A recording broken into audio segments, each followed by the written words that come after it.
Assalamualaikum warahmatullahi wabarakatuh. Kembali jumpa di podcast kita kali ini, talk show spesial Bedaskeun Kabupaten Bandung. Kita bersama Disparekraf Kabupaten Bandung, Dinas Pariwisata dan Ekonomi Kreatif Kabupaten Bandung.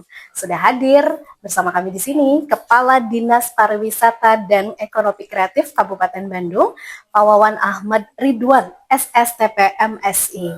Di podcast talk show Bedaskeun Kabupaten Bandung kali ini, kita akan membahas berkaitan dengan tema menguatkan ekosistem pariwisata dan ekonomi kreatif untuk akselerasi Kabupaten Bandung 2026. Kita langsung saja sapa Kepala Dinas Pariwisata dan Ekonomi Kreatif Kabupaten Bandung, Pak Wawan Ahmad Ridwan, SSTP MSI. Assalamualaikum, Pak. Waalaikumsalam, Kasia. Kabar baik, Pak ya? Alhamdulillah. Sehat. Oke. Senang sekali karena di perbincangan spesial kali ini talk show Bedaskeun Kabupaten Bandung, kita melihat masa depan dan juga strategi yang sudah disiapkan oleh Disparekraf Kabupaten Bandung ya. Pak Wawan mungkin ingin mau nyapa para pemirsa dulu, silahkan. Alhamdulillah, hatur nuhun rekan-rekan pendengar PRFM. Kami dari Dinas Pariwisata Ekonomi Kreatif, tentu kami berharap dengan kegiatan ini bisa memberikan satu informasi yang bermanfaat bagi masyarakat Kabupaten Bandung khususnya dan masyarakat Jawa Barat.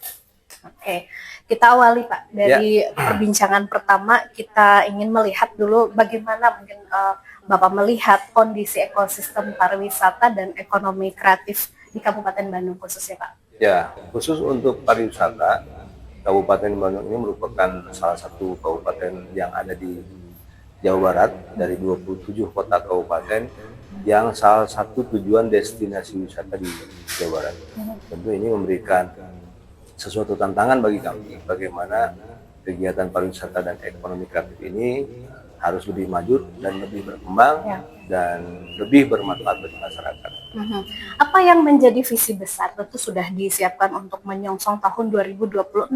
Apa yang menjadi visi besar dari Disparekraf Kabupaten Bandung, Pak? Ya, kami ingin pariwisata di Kabupaten Bandung ini sebagai pariwisata unggulan yang bisa memberikan satu layanan yang memuaskan bagi masyarakat yang datang ke Kabupaten Bandung. Tentu kami berharap levelnya seperti level Bali, level Jogja, dan mudah-mudahan kami didukung oleh semua stakeholder, tidak hanya pemerintah yang bekerja saja. Kami mohon dukungan khususnya dari masyarakat yang ada di sekitar Kabupaten Bandung dalam rangka meningkatkan kenyamanan berwisata di Kabupaten Bandung. Oke, seperti itu pendengar. Seperti itu ya. Jadi boleh kita tahu Pak, strategi yang sudah dilakukan di tahun 2025 ini apa saja untuk Disparekraf Kabupaten Bandung ini Pak? Yang pertama tentu bicara pariwisata, ya kita bicara aksesibilitas dulu ya. Dan Kabupaten punya program khusus dan sangat prioritas bagaimana akses menuju destinasi wisata ini, akses yang bisa memberikan kenyamanan. Jalannya harus bagus, jalannya harus mulus, tentu dengan akses yang lebih singkat, yang lebih efisien, dan memang ini tantangan bagi kita, walaupun memang kewenangannya kan ada kewenangan nasional, kewenangan provinsi, kewenangan kabupaten. Minimal kewenangan kabupaten dulu yang menjadi prioritas kabupaten untuk memberikan akses yang nyaman terhadap destinasi wisata Kabupaten Bandung. Yang kedua, berkaitan hospitality. Ya masyarakat pada saat mendatangkan tamu ke Kabupaten Bandung. Tentu hospitality ini adalah suatu modal yang utama dan modalnya sudah kita miliki. Ya, masyarakat Sunda ini terkenal dengan slogan Somea Hade Kasema. Hanya mungkin dari situasi kondisi yang ada, Somea Hade Kasema ini agak sedikit terganggu dengan kultur-kultur dari luar. Sehingga kami terus mendorong, mengedukasi bagaimana budaya-budaya Sunda, Somea Hade Kasema ini menjadi tidak hanya sekedar tagline, tetapi menjadi fakta di lapangan yang harus didukung oleh masyarakat. Yang lainnya yaitu berkaitan dengan SDM industri pariwisata ini. Bagaimana mungkin SDM industri pariwisata ini tersertifikasi berdasarkan regulasi yang ada, dan ini programnya ada di kami Dinas Pariwisata, dan tidak hanya tahun 2025 saja, tahun sebelumnya kami terus melakukan pembinaan, ya, pelatihan termasuk sertifikasi semacam tour guide, ya, kemudian rafting di Pangalengan. Wah. Itu SDM-nya harus tersertifikasi supaya pada saat dia mendampingi wisatawan, dia punya SOP yang khusus bagaimana mendampingi wisatawan yang datang ke Kabupaten Bandung. Iya, dengan begitu wisatawan yang datang ke Kabupaten Bandung jadi merasa puas ya, dan maksimal sekali ya sebenarnya. Ya, karena pariwisata ini kan bisnis kebahagiaan. Jadi betul. mereka yang datang ini harus tenang, harus bahagia. Kita bayangkan kalau misalnya kita datang ke Kabupaten Bandung diterima oleh tour guide atau mungkin karyawan, ya, dari salah satu destinasi wisata yang mukanya cakwem, baut gitu ya. Jadi ini menjadi modal utama bagi kita dalam rangka meningkatkan kunjungan di Kabupaten Bandung. Ya, tadi ya Pak ya yang disebutkan bagaimana masyarakat sekitar juga menyambut para wisatawan yang datang ke Kabupaten Bandung ini benar-benar sepenuh hati begitu ya Pak ya. Nah, ini tentu bagian dari salah satu mungkin tantangan ya. Nah, ini bagaimana Pak? Karena mengingat wilayah Kabupaten Bandung ini kan luas sekali begitu ya, dan tempat wisata atau lokasi tujuan wisatanya juga sekarang kan semakin bertambah ya Pak ya. Nah, seperti apa tantangan yang ditemukan begitu, yang dirasakan selama menjalankan program-program juga tadi? Ya, Kabupaten Bandung ini kan luasnya 176.239 hektar. Dari mulai wilayah timur ada Nagreg, ya, berbatasan dengan Garut, utara mungkin ada Cimenyan, Cileunyi, Cilengkrang yang berbatasan dengan Kota Bandung, KBB, ya, Kota Bandung, wilayah baratnya ada Marga Asih yang berbatasan dengan Cimahi, kemudian wilayah selatannya ada wilayah yang berbatasan dengan Cianjur Selatan dan Garut. Tentu 176.000 hektar ini menjadi tantangan bagi kami tentang luas kendali yang seperti itu. Bagaimana kita memapping potensi apa yang memang terdapat di wilayah masing-masing wilayah, 31 kecamatan, 270 desa dan 10 kelurahan. Dan jumlah destinasi wisatanya yang terkurasi sampai saat ini sebanyak 922 destinasi wisata, belum DTW yang baru yang muncul, dan ini memerlukan data yang valid bagi kami dalam rangka kira-kira apa yang menjadi kekurangan pada saat kita mengolah potensi pariwisata dan ekonomi kreatif. Dan kami tidak bekerja sendiri, kami berkoordinasi dengan perangkat daerah yang lain, termasuk mungkin beberapa perguruan tinggi yang kami ajak, yang punya disiplin ilmu yang sama dengan kepariwisataan. Kita mencoba melakukan edukasi, melakukan pelatihan, dalam rangka meningkatkan pariwisata dan ekonomi kreatif Kabupaten Bandung. Tentu kami dibantu dengan tokoh masyarakat, kepala desa, ya, kemudian tokoh pemuda, kira-kira bagaimana mengubah citra Kabupaten Bandung yang lebih baik di sektor pariwisata dan ekonomi kreatif. Iya betul, karena memantau kurang lebih 900 tadi ya Pak, destinasi wisata nggak bisa sendiri seperti ini ya. Dan ini perlu tadi kolaborasinya juga banyak ya di Disparekraf Kabupaten Bandung. Bagaimana antusiasme masyarakat Pak untuk mendukung program Disparekraf? Ya, saya kira dengan jumlah masyarakat yang tidak sedikit, hampir 3,7 juta ya, variatif di lapangan. Tentu ada yang paham, ada yang mungkin sedikit apatis, ada yang memang mungkin betul-betul mendukung. Tapi saya kira mudah-mudahan kami bisa menularkan virus-virus baik kepada masyarakat supaya mereka lebih sadar wisata dalam rangka meningkatkan perekonomian di wilayah Kabupaten Bandung. Oke, ya semua kalau bekerja maksimal hasilnya kan akan dirasakan maksimal begitu ya. Ya, saya kira kolaborasi yang paling penting. Kolaborasinya ya antara masyarakat, pemerintah, sektor swasta, akademisi dan media, ya salah satu dengan PRFM, terus dilakukan kegiatan-kegiatan yang bisa mendukung pariwisata. Ya, menarik ya. kita simak tadi dari awal bagaimana strategi, kemudian kondisi ekosistem pariwisata di Kabupaten Bandung. Seperti kita ketahui Pak, Kabupaten Bandung ini Pak, kalau akhir pekan nggak pernah ada lancarnya ya. Betul. Jadi Sabtu Minggu itu memang daerah Pangandaran dan Pacira ya di wilayah selatan ini sudah dalam posisi yang tidak nyaman karena volume kendaraan ya mungkin jalannya dari dulu tidak dalam posisi yang bertambah, sehingga di sisi lain jumlah wisata yang datang ke Kabupaten Bandung semakin setiap tahun meningkat jumlah kunjungan. Tapi mungkin ini harus ada hal yang harus kita lakukan, terobosan berkaitan dengan aksesibilitas, apakah dimunculkannya jaringan jalan baru atau mungkin moda transportasi yang mungkin sekarang digagas oleh Pak Bupati dan Pak Gubernur, reaktivasi jalur kereta. Jadi dari Bandung ke Ciwidey ya orang tidak hanya bukan kendaraan yang pindah, tapi orang yang pindah. Kalau orang yang pindah, mudah-mudahan kemacetan ini bisa diminimalisir. Tapi kalau misalnya mobilnya yang pindah, ya setiap Sabtu dan Minggu pasti macet. Ya, seperti itu ya. Tapi siapa dengan reaktivasi jalur kereta api? Bayangnya nanti makin banyak. Ya, saya kira ini kan satu keuntungan bagi kami, bagi pemerintah daerah Kabupaten Bandung dan masyarakat, bagaimana nanti akses ke destinasi wisata tidak hanya melalui jalan tol saja, Seroja, ada jalan alternatif yang bisa, moda transportasi alternatif yang bisa digunakan oleh masyarakat untuk datang ke Kabupaten Bandung. Betul.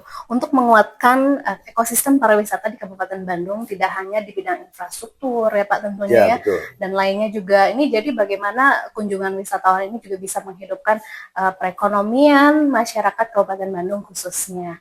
Nah sekarang bagaimana mungkin Pak strategi untuk menguatkan ekosistem pariwisata di Kabupaten Bandung? Ya, gini Mbak Tia, kalau kita lihat di wilayah selatan, wilayah Pangalengan, ya destinasi wisata yang terkenal itu kan rata-rata diolah atau dilakukan oleh pemodal besar ya, kemudian ada cottage, ada glamping segala macam.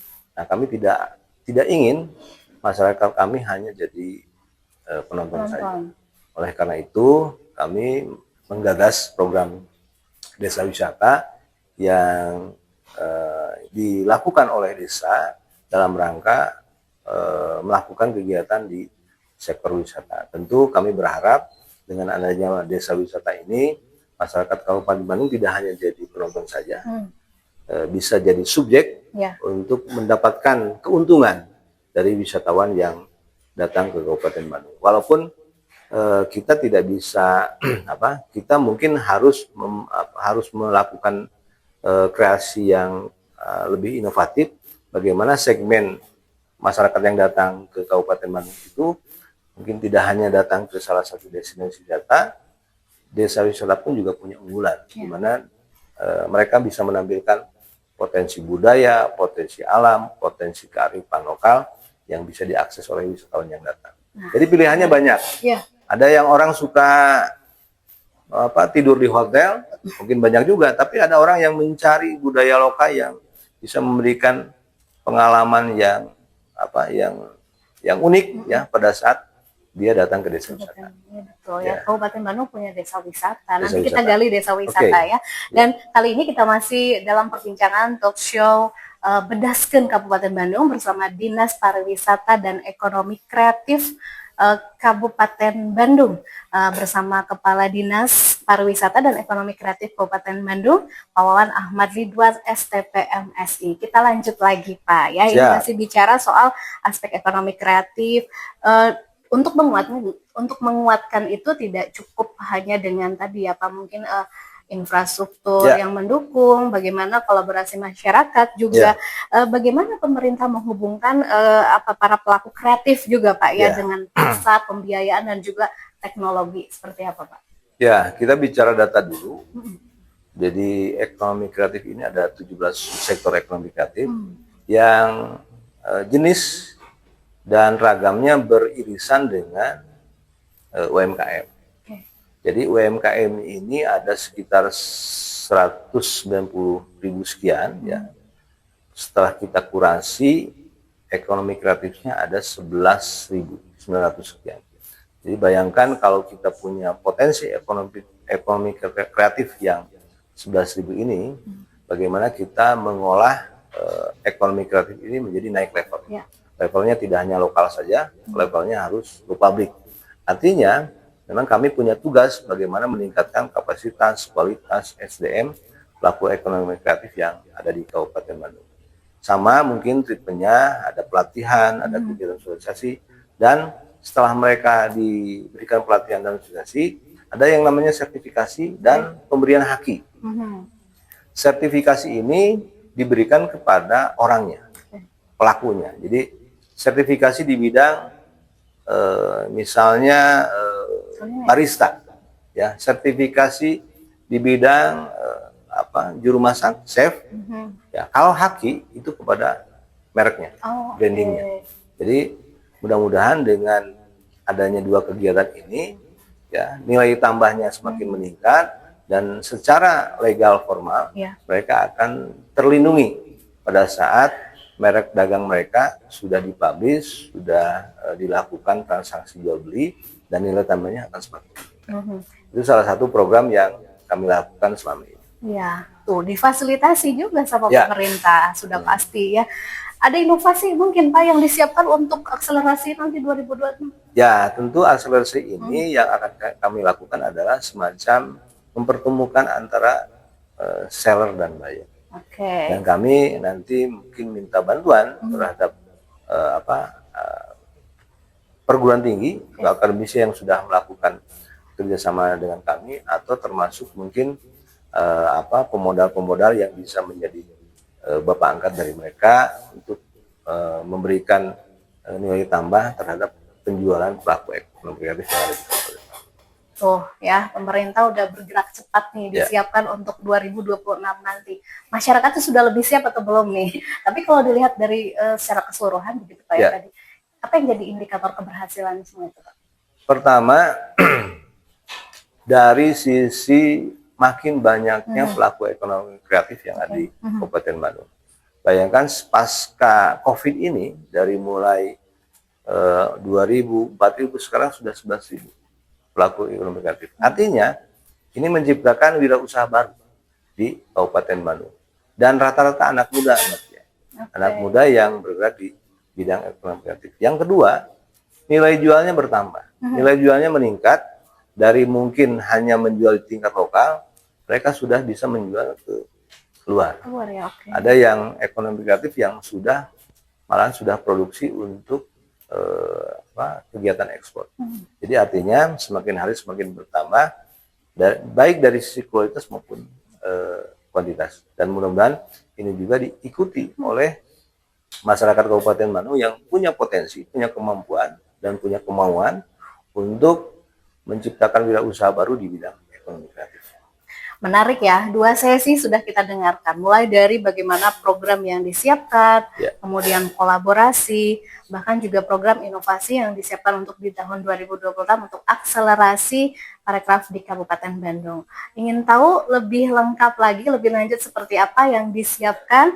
Nah, tetap di perbincangan talk show Bedaskeun Kabupaten Bandung bersama Kepala Dinas Pariwisata dan Ekonomi Kreatif Kabupaten Bandung, Pak Wawan Ahmad Ridwan SSTP MSI.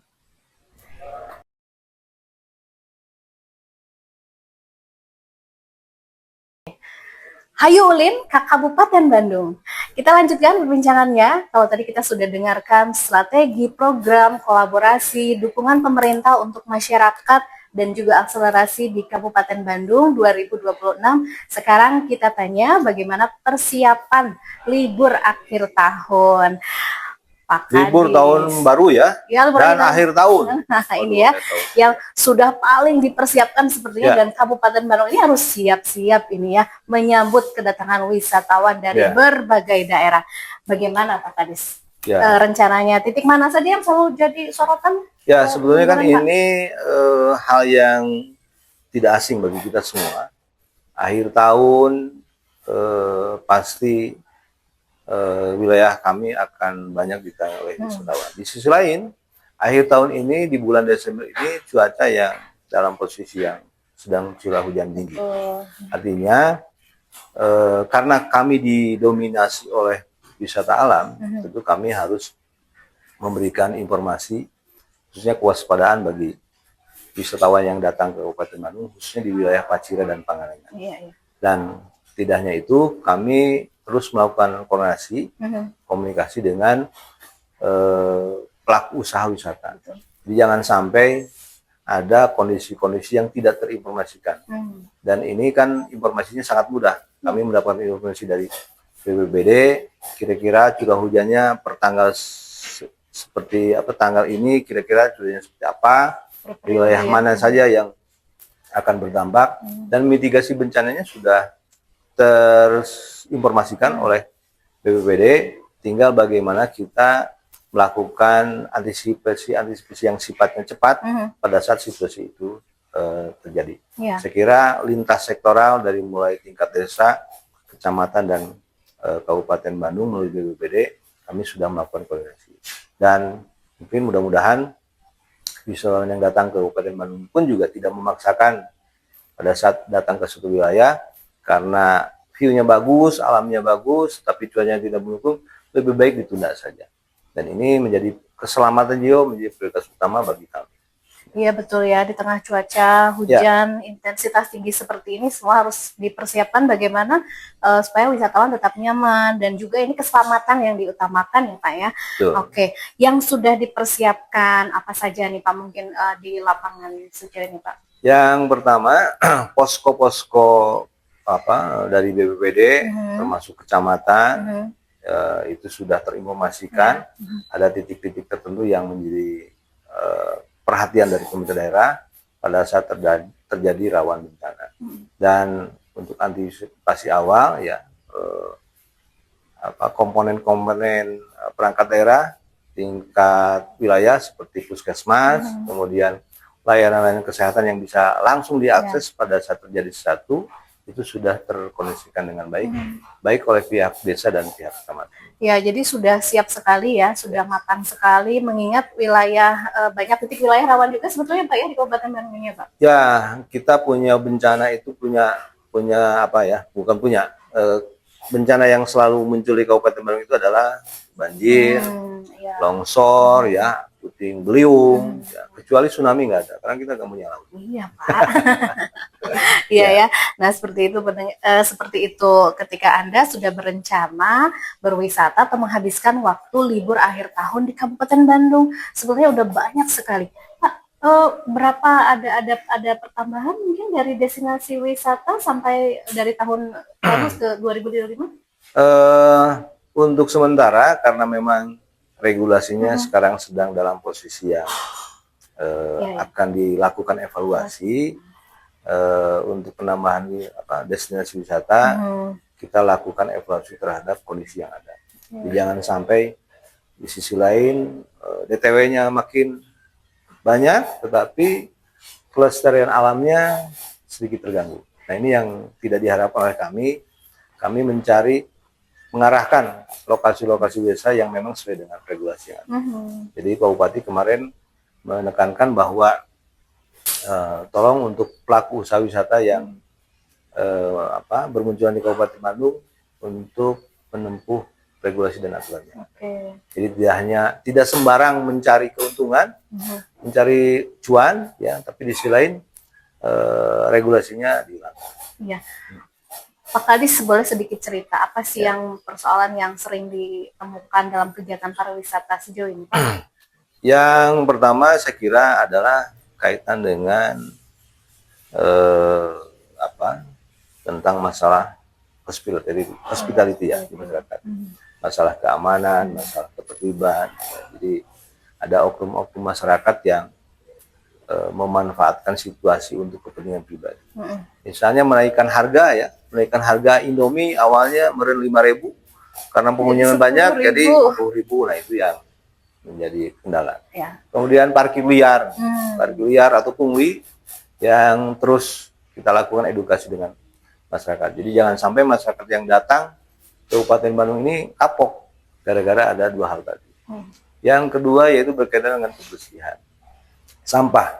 Sampah ini ya bukan penyumbangnya banyak juga. Mungkin kesadaran dari masyarakat yang ada di wilayah, atau mungkin juga pendatang, ya wisatawan yang datang ke Kabupaten Bandung, buang sampah sembarangan. Dan ini juga kita harus terus edukasi, termasuk mungkin bagaimana pengolahan sampah di destinasi wisata ini bisa menerapkan zero waste. Jadi habis di tempat itu dan diolah di tempat, tidak dibuang luar. Iya. Kan kita sedang darurat sampah, Betul. jadi ini harus terkomunikasikan dengan berbagai pihak. Kolaborasinya harus benar-benar kuat sama Ya, masyarakat. Jadi betul. masyarakatnya juga, ayo kita bersama-sama ya. Jadi tidak hanya tugas pemerintah saja, masyarakat juga harus bersama-sama ya untuk menciptakan kenyamanan, keamanan, ketertiban khususnya di wilayah Kabupaten Bandung. Nah, sekarang gimana cara mengatasi, bagaimana upaya untuk mengatasi persoalan itu, Pak? Berkaitan dengan khususnya sampah, Pak. Sampah ini kan kita tahulah bahwa kapasitas TPA ini kan terbatas. Jadi mau tidak mau ya minimal sampah kering dan sampah basah ini harus terpisah di tempat itu. Sampah basahnya kita bisa olah jadi organik, sampah keringnya bisa dilakukan untuk kegiatan ekonomi yang lain, menghasilkan uang. Dan ini tidak mudah memberikan kesadaran masyarakat. Karena memang mindset kita sudah lama bahwa sampah itu dibuang begitu saja ke TPA. Dari mulai sekarang ini harus dilakukan pemisahan sampah dari sumbernya. Tidak boleh dibawa keluar lagi. Dan alhamdulillah beberapa pelaku usaha wisata sudah menerapkan itu, dan mudah-mudahan ini juga didukung oleh kesadaran masyarakat, baik masyarakat yang datang ke Kabupaten Bandung, baik juga oleh masyarakat sekitar yang menerapkan zero waste. Oke. Ya. Satu lagi nih, pungli di tempat wisata. Nah, pungli ya. Pungli ini mungkin ada kearifan lokal yang sedikit hilang dari kita ya. Somea Hadekasema, ya, orang Sunda itu, Somea Hadekasema. Tapi ternyata Somea Hadekasema ini diterapkan mungkin di Jepang, di Korea, atau mungkin di Bali, ya, atau mungkin di Jogja. Nah, kita sebagai orang Sunda harus merasa sedikit malu. Ternyata Somea Hadekasema di wilayah Sunda agak sedikit bergerus ya, tergerus dengan kemajuan zaman. Mudah-mudahan ya kita bisa terus memberikan edukasi melalui media publikasi ya yang mudah diakses. Kita harus memberikan contoh yang baik bagaimana memperlakukan tamu yang datang ke Kabupaten Bandung. Jangan sampai orang datang ke Kabupaten Bandung, wilayahnya kotor, ya, kemudian masyarakat lokalnya punten rada ya, judes atau banyak pungli, ya akhirnya mereka kapok datang ke Kabupaten Bandung. Mari kita hidupkan kembali kearifan lokal, tagline Sunda yang sangat luhur nilainya, ya, Somea Hadekasema, yang mudah-mudahan kita termasuk tujuan wisata yang selevel mungkin dengan Bali atau dengan daerah lain yang sudah mempunyai nilai-nilai yang lebih baik dari masyarakat kita. Yakin bisa, soalnya Kabupaten Bandung ini sudah punya modal, anugerah ya, destinasi wisata yang begitu banyak ya. Betul. Nah ini kita lanjut lagi nanti di perbincangan spesial talk show Bedaskeun Kabupaten Bandung, masih bersama saya Tia Santika dan juga Kepala Dinas Pariwisata dan Ekonomi Kreatif Kabupaten Bandung, Pak Wawan Ahmad Ridwan SSTP MSI, dan menguatkan ekosistem pariwisata dan ekonomi kreatif untuk akselerasi Kabupaten Bandung 2026. Ya. Hayu ulin ka Kabupaten Bandung.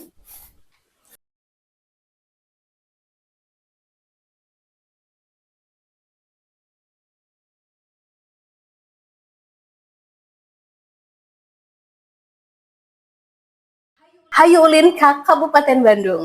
Masih bersama Kepala Dinas Pariwisata dan Ekonomi Kreatif Kabupaten Bandung, Pak Wawan Ahmad Ridwan SSTP MSI, menguatkan ekosistem pariwisata dan ekonomi kreatif untuk akselerasi Kabupaten Bandung 2026. Ya, tadi di awal kita sudah menyimak banyak bagaimana kesiapan Kabupaten Bandung untuk 2026. Sekarang kita harus tahu di akhir tahun ini program apa saja yang sedang dikerjakan Pak Kadis. Akhir tahun ini kita baru menyelesaikan program pemberian haki dan sertifikasi. Ada 200 ya pelaku ekonomi kreatif yang sudah kita berikan haki dan sertifikasi. Mudah-mudahan itu tadi kita bisa memberikan nilai tambah pada produk-produk mereka, nilai jualnya lebih tinggi dan akses pasarnya lebih terbuka. Dan akhir tahun ini kami sedang menyiapkan kalender of event untuk tahun 2026. Kita sedang mengkurasi kira-kira event apa saja yang akan di Kabupaten Bandung. Tidak kurang dari 50 event yang sifatnya tingkatnya lokal, ya. Kemudian kita akan mengkurasi event yang sifatnya tingkat nasional. Kalau nggak salah nanti ada kegiatan yang suka lari nih, suka lari running. Nanti larinya nggak seperti di kota-kota besar, di jalan aspal atau di gedung-gedung tinggi, ya, melewati gedung tinggi. Kita akan lari di sekitar Kebon Teh, melewati pegunungan Patuha, dan bisa menghirup udara yang murni tanpa polusi udara. Wah, ini berbeda ini banget. Akan lebih asik daripada lari di wilayah perkotaan. Ini vibes-nya khas banget, khas banget. Kabupaten Bandung ini ya. Di daerah perkebunan teh, bayang Pak ya. Di daerah perkebunan teh, ya mudah-mudahan kita akan melaksanakan kegiatan setelah Lebaran nanti, dan mudah-mudahan ini bisa dinikmati oleh masyarakat pecinta lari yang ada di seluruh Indonesia. Harus, sayang banget soalnya nggak pernah ada kan ya Pak ya, sejauh ini kalau running kan biasanya di aspal biasa. Ya, betul. Tapi ini harus nanjak ya, mudun gitu ya. Oke, luar biasa. Nah, ini mungkin sekalian aja Pak, pariwisata apa lagi yang menarik di Kabupaten Bandung yang bisa direkomendasikan? Rata-rata kita didominasi oleh wisata alam. Jadi ada Kawah Putih, ada Ranca Upas, glamping, kemudian wilayah Pangalengan.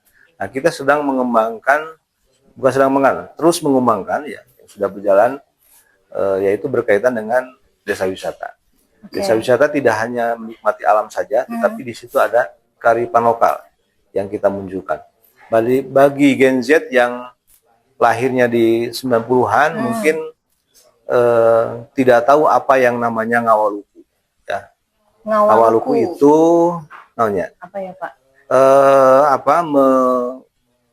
Menggali tanah, menyangkul tanah pakai kerbau. Ya. Generasi sekarang tidak tahu apa yang namanya tandur, menanam padi sambil munur ya. Generasi sekarang tidak tahu mungkin kesenian khas Jawa Barat yang namanya apakah karinding, apakah itu mungkin jaipong, apakah itu pencaksilat. Nah, di desa wisata kita bisa menikmati kearifan lokal sambil mengedukasi masyarakat bagaimana kekayaan budaya masyarakat daerah setempat. Jadi selain kita bisa menikmati keindahan alamnya, kekhasannya budayanya bisa kita dapatkan, kemudian edukasi budayanya kita bisa dapatkan, termasuk mungkin pengembangan ekonomi kreatif yang ada di wilayah bisa kita lihat. Jadi banyak khas ke daerah yang tersebar di desa wisata yang bisa dinikmati oleh masyarakat. Kadang-kadang kan orang kota itu ada titik jenuh, Mbak Tia. Betul. Tidur di hotel, kemudian tidur di hotel. Kadang-kadang gitu kene. Nah, kita ada variasi yang lebih menarik. Bagaimana kita hidup di tengah-tengah masyarakat, ya, tidurnya di homestay, rumah milik masyarakat. Paginya kita mungkin akan disuguhi kulub sampe dan goreng hui. Nanti kita datang ke peternakan, perkebunan, pertanian dengan mengolah potensi pertanian peternakan yang ada di wilayah tersebut. Paripurna sekali ya. Ini kalau menyimak, jadi ini cocok banget ya Pak, kayaknya udah jenuh di perkotaan, rehat itu berarti sudah sepaket kehidupan di pedesaan ya. Nah, ini jadi kalau sekarang kayaknya perlu dikalibrasi dulu. Kalau kebanyakan screen time gitu ya, nonton di handphone. Nah, sekarang merasakannya di alam yang langsung begitu ya. Nah, ini di mana saja itu Pak desanya? Dan berapa saja yang sudah disiapkan? Rintisan ini kami sudah menyiapkan 100 desa wisata. 100 desa wisata untuk rintisan. Ada yang levelnya sudah berkembang, ada yang sudah levelnya maju, ada yang levelnya mandiri.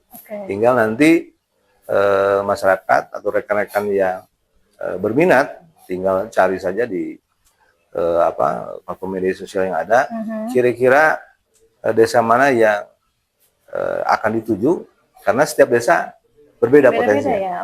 Ada yang misalnya kegiatannya ngawal lupu tadi, menanam padi, atau mungkin bagaimana sensasinya minum kopi langsung dari tanamannya, diolah di sana langsung di. Jadi bikin sendiri bukan cuma nyeduh ya, Bukan sendiri dulu, langsung dari metiknya. Ya. Okay. Atau mungkin ada sensasi bagaimana minum susu sapi, susu kambing langsung meres gitu. Okay. Kan biasanya di rumah ya, harus ada dari kemasan ya. Nah, ini minum. bisa langsung dari sumbernya. Okay. Jadi ada sensasi yang bisa kita pilih mana yang akan kita tuju. Tuh kan, edukasi buat keluarga juga ya. Jadi liburan sepaket sama anak-anak kan ini udah dapat nilai plusnya banyak sekali. Nah ini saya ngebayangin 100 desa banyak, masing-masing punya ciri khas ya Pak ya. Teknisnya seperti apa? Bagaimana wisatawan mengakses itu? Nah, tentu di awal sejak tahun 2022 kita dilakukan pelatihan untuk 100 desa wisata. Ada digital marketing, ada kemudian pengolahan tentang manajemen keuangan, pengolahan tentang pemasaran, sampai pembuatan paket. Ini dilaksanakan kerjasama dengan perguruan tinggi yang ada di kabupaten, yang ada di wilayah Bandung Raya, sehingga setelah diberikan pelatihan mereka bisa mandiri melakukan aktivitas. Walaupun dari 100 desa wisata itu ada yang misalnya jalannya speednya 20, 30, 50, bervariasi. Tapi ada yang sudah lebih bisa kita sajikan ya sesuai dengan potensi pasar yang ada, dan sudah berlangsung beberapa banyak masyarakat dari luar Kabupaten Bandung yang mengakses desa wisata. Jadi nggak ada kata bosan untuk ulin ke Kabupaten Bandung. Semakin banyak pilihan, semakin berinovasi ya. Nah, ini salah satunya desa wisata yang disiapkan. Ada 100 loh, ya banyak sekali. Nanti ke sana pakai apa Pak wisatawannya? Jadi kalau kita datang ke wisata yang biasa, parkir mobil gitu ya, kemudian langsung masuk kamar. Ini tidak. Oh, oke. Rata-rata desa wisata ini kan aksesnya tidak masuk kendaraan besar. Parkir bisnya di parkir di tempat tertentu, nanti kita jemput. Ada yang pakai angkot, ada yang pakai ondang-anting, pokoknya serba desa. Serba desa. Jadi kita ingin menampilkan bagaimana kehidupan desa pada saat dahulu kala, ya ada hawu, ya ada leuit, ada mungkin tekonya teko sigakieu ya, teko cangkir. Kendi ya Pak? Ya kendi. Mungkin pagi-paginya itu tadi ada siduru, ada ngaliwet, ada banyak hal yang bisa kita lakukan. Kebayang ya. Nanti pakai ini juga nggak Pak? Bisa nih pakai motor. Nah, ini khusus kendaraan yang disiapkan oleh kami untuk mengakses destinasi itu di Kabupaten Bandung. Seru. Ini lebih terasa sebetulnya kalau pakai ini ya Pak ya? Lebih, mungkin adrenalinnya akan lebih meningkat. Ya, pokoknya semua sudah dijamin ya, aksesnya, transportasinya, kemudian juga pokoknya Anda tinggal menikmati saja ya. Mangga gerak ulin ke Kabupaten Bandung, banyak pilihan wisatanya. Kalau oleh-olehnya apa aja nih Pak? Oleh-olehnya karena Kabupaten Bandung itu luas, ya kadang-kadang kita pun juga sulit. Kira-kira khasnya Kabupaten Bandung apa? Ya? Opak ayah, borondong ayah, kamilang ayah, kalua jeruk, ya, ayah rujak Ciherang. Nih ada nih kopi honje, kopi khas kopi ya, Palintang, kopi Gunung Tilu banyak. Jadi mungkin orang yang datang ke sini bisa memilih kira-kira apa yang disukai, apakah kopinya, apakah tehnya, apakah tadi ya opakna, borondongna, macam-macam ada. Ya, tapi jangan salah loh, sekarang oleh-oleh di Kabupaten Bandung tuh banyak yang viral, ya kan Pak ya? Betul. Banyak yang viral, jadi itu juga yang bisa menjadi magnet ya, daya tarik wisatawan ke Kabupaten Bandung. Tidak ada alasan nggak liburan ke Kabupaten Bandung ya pokoknya. Baiklah, ini sudah semua disampaikan tadi oleh Pak Kadis ya, bagaimana perencanaan, strategi, inovasi, bahkan ada apa saja yang sudah dipersiapkan. Kabupaten Bandung ini dipercantik sehingga semakin banyak menarik wisatawan datang ke Kabupaten Bandung. Terakhir, Pak Kadis pasti punya pesan yang ingin disampaikan dalam podcast kali ini, Pak. Ya, karena situasi kondisi negara kita yang sedang berduka, ya ada bencana alam di sana sini, yang itu kami mungkin ada kondisi yang mengarah kepada kerusakan alam. Ya. Jadi oleh karena itu kami mengajak seluruh masyarakat, termasuk pelaku usaha wisata yang khususnya yang ada di wilayah Kabupaten Bandung, mari kita jaga ya kekayaan alam yang ada. Ya. Kita potensinya luar biasa untuk potensi pariwisata, tapi tidak mengesampingkan bagaimana wisata tumbuh berkembang di Kabupaten Bandung dengan potensi alamnya, tapi di sisi lain alam pun tetap terjaga. Mari kita gelorakan ya pariwisata hijau yang harus kita kembangkan untuk keberlangsungan pariwisata di Kabupaten Bandung. Pariwisata hijau ini gerakan yang sangat dibutuhkan di situasi kondisi sekarang. Ya, pelaku usaha wisatanya bisa menjaga alam, yang datangnya pun juga bisa menjaga kebersihan, masyarakat lokalnya juga bisa sadar terhadap kebersihan. Mudah-mudahan dengan pariwisata hijau, keseimbangan alam antara kemajuan ekonomi masyarakat di bidang pariwisata dan keterjagaan alam yang ada bisa didapatkan manfaat yang lebih besar bagi masyarakat Kabupaten Bandung. Baik, terima kasih Pak Kadis ya untuk pemaparan luar biasa. Nah, kita punya harapan yang sama untuk kemajuan Kabupaten Bandung khususnya, dan semoga upaya penguatan untuk pariwisata dan ekonomi kreatif di Kabupaten Bandung juga ini bisa berhasil ya. Betul. Mencapai target. Terima kasih Pak Kepala Dinas Pariwisata dan Ekonomi Kreatif Kabupaten, Pak Wawan. Sehat selalu ya, semoga lancar. Saya yakin Teh Tia juga banyak destinasi wisata yang belum Teh Tia kunjungi. Pasti. Ya, paling Teh Tia datangnya cuma ke Kawah Putih. Padahal banyak wisata alam yang ada di wilayah Kabupaten Bandung. Dan salah satu produk unggulan yang paling mendunia adalah kopinya. Kopi Puntang, kopi Palintang, kopi Buntu. Nah, kita sekarang bawa namanya kopi Honje. Kopi Honje. Kopi dicampur Honje. Kita rasakan sensasinya. Kopi Honje ini dihasilkan dari kecamatan atau desa? Ini dari pelaku ekraf. Pelaku ekraf. Jadi honjena mileren di leuweung, kopina mileren di leuweung, tidak terkontaminasi oleh bahan kimia. Ini honje dari leuweung asli di Kabupaten Bandung. Di wilayah selatan. Di wilayah selatan ya. Oke. Mari Pak. Nuhun ya.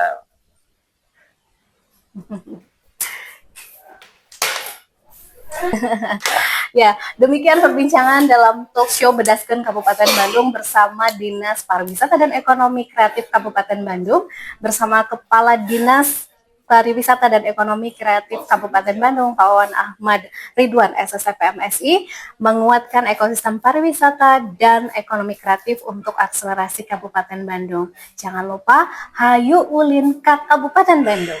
Assalamualaikum warahmatullahi wabarakatuh.